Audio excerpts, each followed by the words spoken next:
Studies Session 10, Roman Political Ideas. Introduction.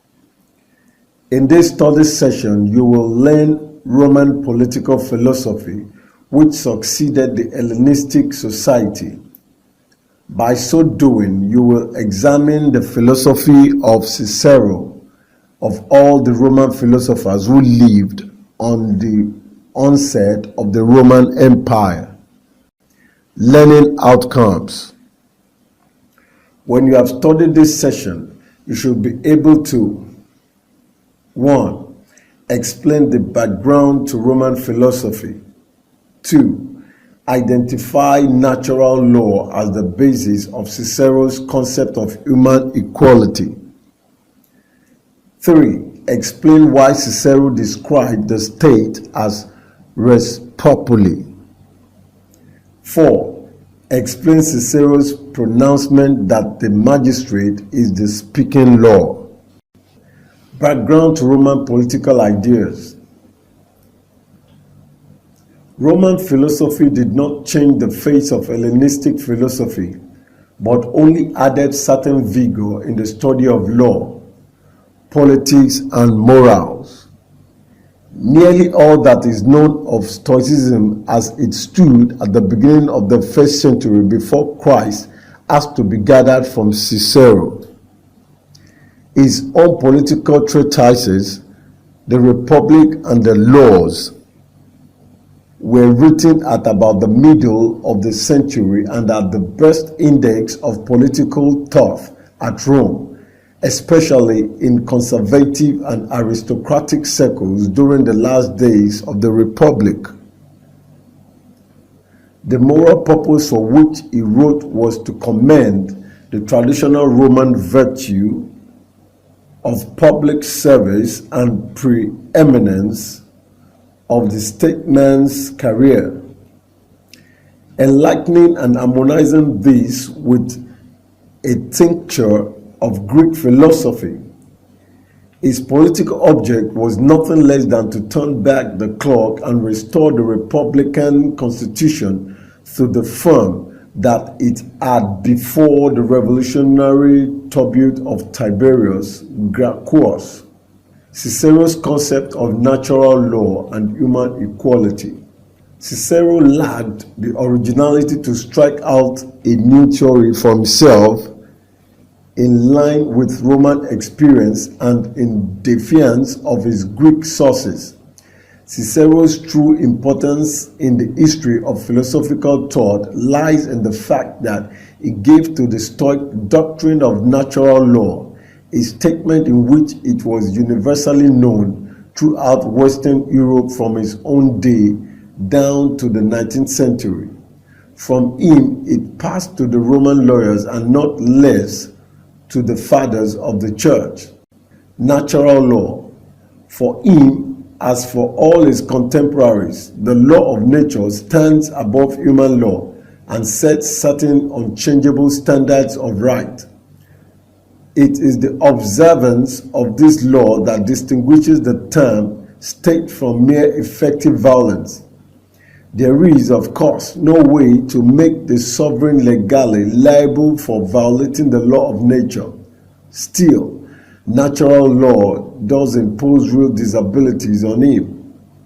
In particular, it requires the keeping of agreements and respect for private property.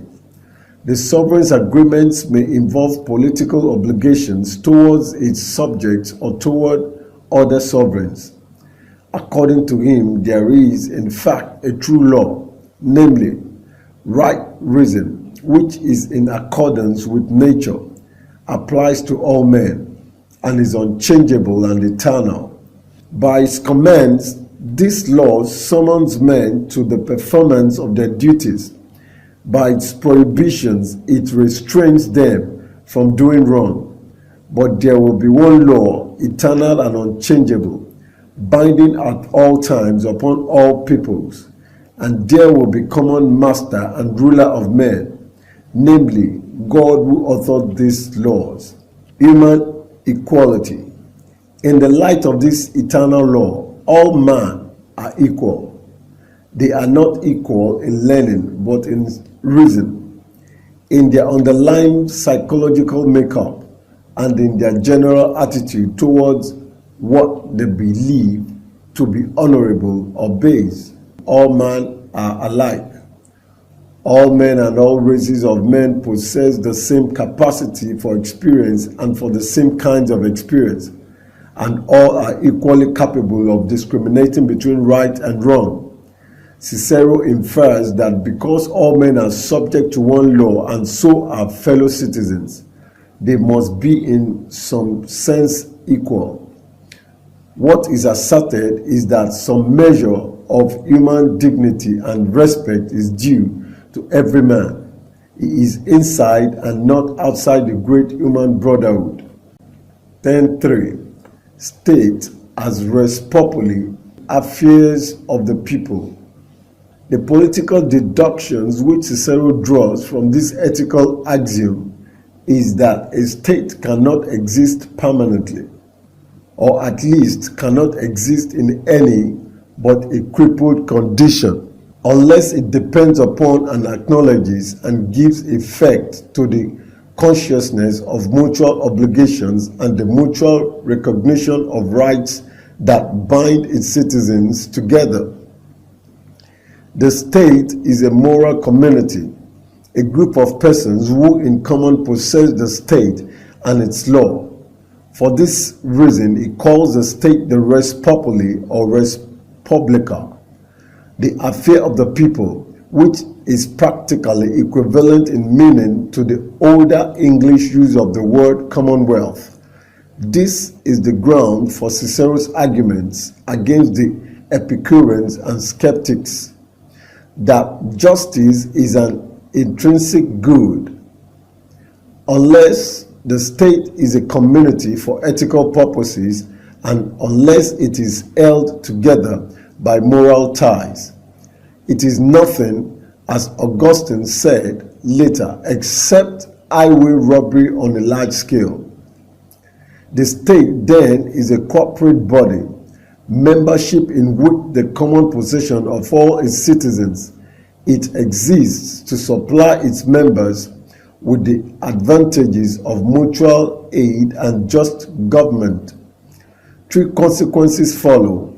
First, since the state and its law is the common property of the people, its authority arises from the collective power of the people. A people are a self-governing organization which has necessarily the powers required to preserve it and continue its existence. The magistrate as the speaking law and law as silent magistrate. Political power, when rightfully and lawfully exercised, really is the corporate power of the people. The magistrate who exercises it does so by virtue of his office. His warrant is the law and he is the creature of the law. For as the laws govern the magistrate, so the magistrate governs the people. And it can only be said that the magistrate is speaking law and he is the creature of the law. The state itself and its laws are always subject to the law of God, or the moral or natural law, that higher ruler of right which transcends human choice and human institution. Force is an incident in the state and is justified only because it is required to give effect to the principles of justice and right. The general principles of government achieved practically universal acceptance within comparatively a short time after Cicero wrote and remained commonplaces of political philosophy for many centuries. This principle is the idea that authority proceeds from the people and should be exercised only by warrant of law and is justified only on moral grounds. Study session summary. In this study session, you have learned that 1. Roman philosophy did not change the face of Hellenistic philosophy, but only added certain vigor in the study of law, politics, and morals. 2. Cicero's true importance in the history of philosophical thought lies in the fact that it gave to the Stoic doctrine of natural law. 3.